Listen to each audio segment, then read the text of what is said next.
Ikukwento ko sa inyo ang isang action, adventure, at sci-fi film na pinamagatang Bloodshot noong 2020. I told you I'd find you, Yes, you did. and that's enough. Nagsimula ang pelikula sa isang sundalo na nagngangalang Ray Garrison na kasalukuyang nasa isang misyon sa Afghanistan. Nang pumasok siya sa isang silid, nakita niya doon ang isang terorista na nang hostage ng isang lalaki at tinutukan siya ng baril. Inutos niya kay Ray na ibaba ang kanyang baril o papatayin niya ang hostage at ginawa naman ni Ray ang iniutos niya. Tinanong ni Ray ang terorista tungkol sa kanyang mga kahilingan at sinabi ng lalaki na kailangan niya ng helicopter. Dahil dito, sinabi ni Ray na kailangan niyang gumawa ng tawag. Nang itinuro ng terorista ang telepono, kinuha ni Ray ang kanyang armas at binaril siya. Sa sumunod na eksena, makikita natin ang airbase at isang grupo ng mga papalapit na sundalo. Lumabas si Ray at tuwang-tuwa siya matapos matagumpay na makumpleto ang kanyang misyon at nang magawa niyang maligtas ang mga hostage. Sinabi niya sa iba pang mga sundalo na walang imposibleng misyon.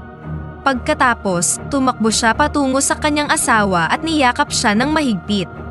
Kasunod nito, si Ray at ang kanyang asawang si Gina ay naglakbay para magbakasyon sa isang bayan sa tabing dagat ng Italia sa Amalfi Coast.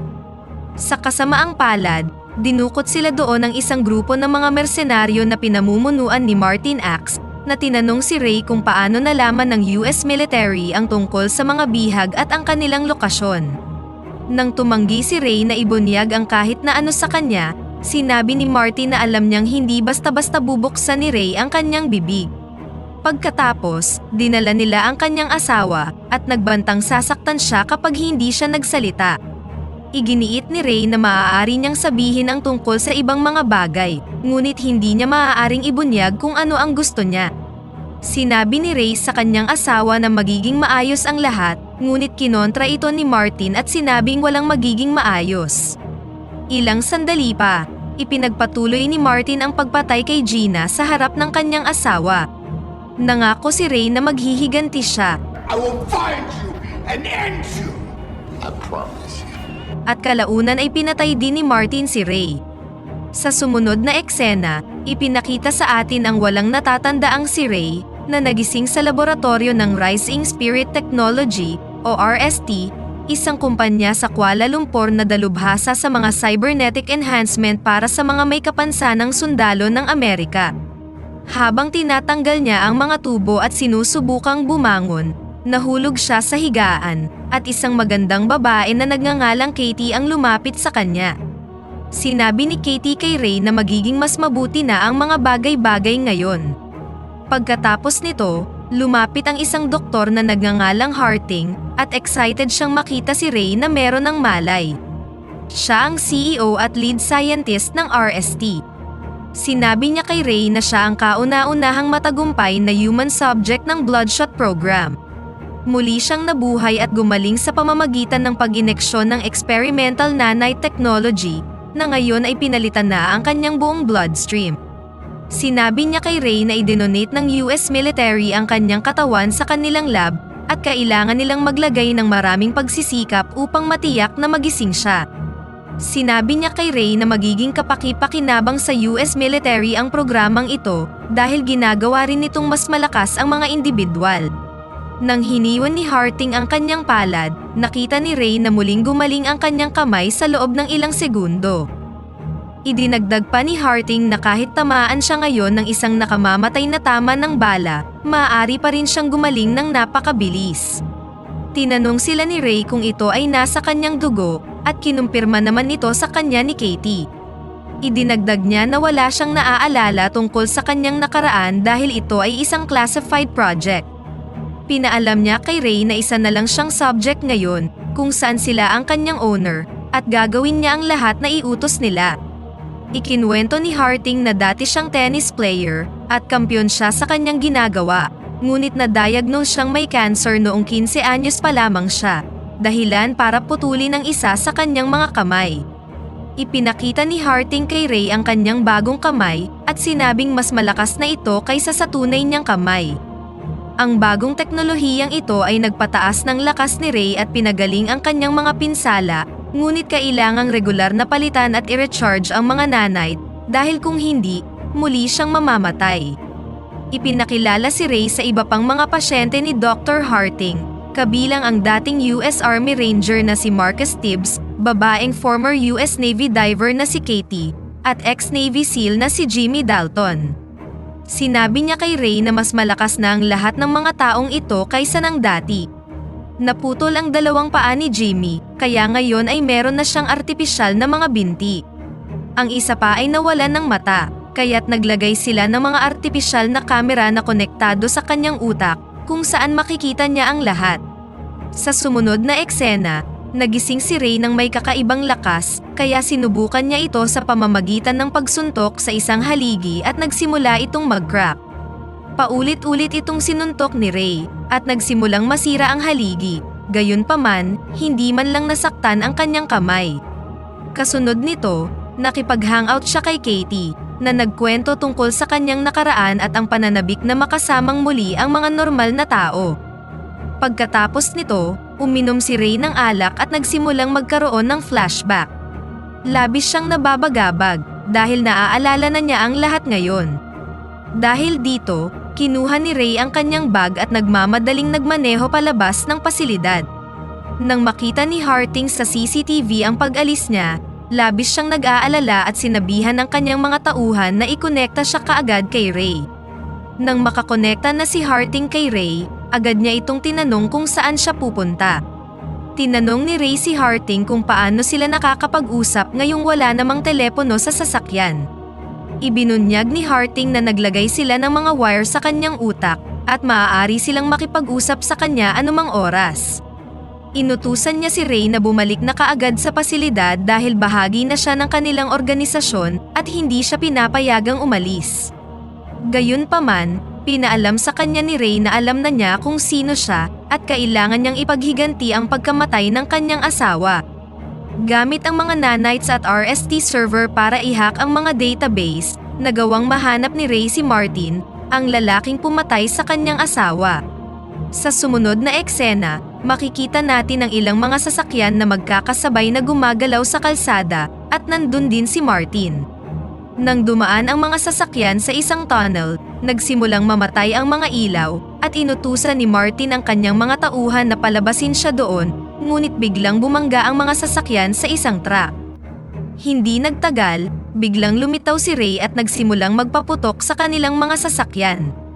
Gumanti rin sila ng putok kay Ray, ngunit ang mga bala ay hindi nakaapekto sa kanya.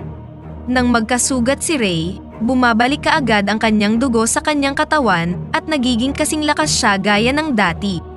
Lumabas ang iba pang mga gwardya sa kanilang mga sasakyan at nagsimula na ring magpaputok, ngunit nauwi rin ito sa pagkamatay nilang lahat. Nang matapos na si Ray sa lahat ng mga bodyguard,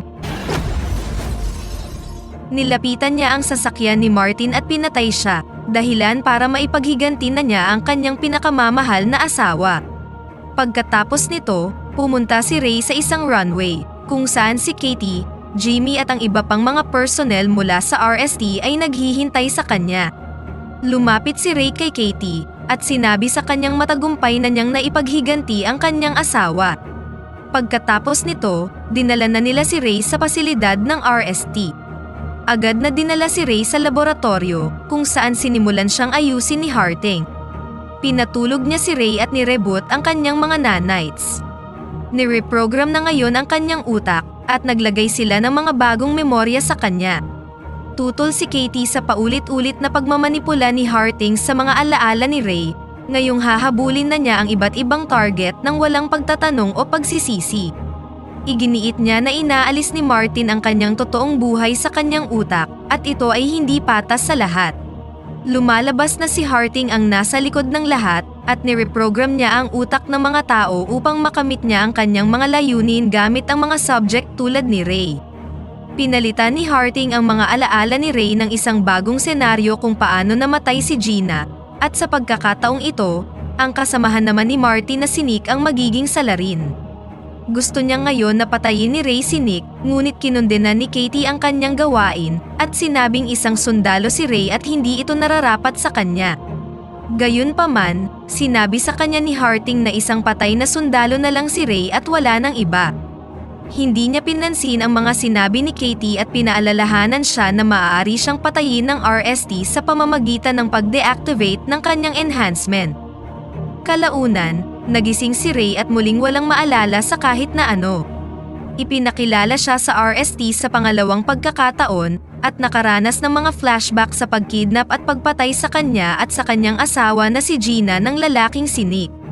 Ilang sandali pa, lumipad na siya ngayon papuntang England para patayin si Nick. Doon, nagtatrabaho si Nick sa kanyang opisina nang may nagdala sa kanya ng isang suitcase. Binuksan ni Nick ang suitcase at lumalabas na merong bomba sa loob, habang sinusubaybayan ni Harting ang lahat sa pamamagitan ng mga kamera. Pagkaraan ng ilang minuto, nagpakita si Ray sa gusali at hinarap si Nick. Sinabi niya sa kanya na siya ang pumatay sa kanyang asawa, subalit itinanggi ito ni Nick at sinabing baka ibang tao ang kanyang hinahanap. Nakiusap siya kay Ray at sinabing nagsisinungaling lang ang RST sa kanya, ngunit hindi siya pinakinggan ni Ray at binaril siya. Pagkatapos nito, si Wilfred Wiggins, isang programmer na pinilit na magtrabaho para kay Nick, ay inactivate ang isang EMP bomb na nagpabagsak kay Ray at nagkaroon ng pagkakataong putulin ang kanyang link sa RST.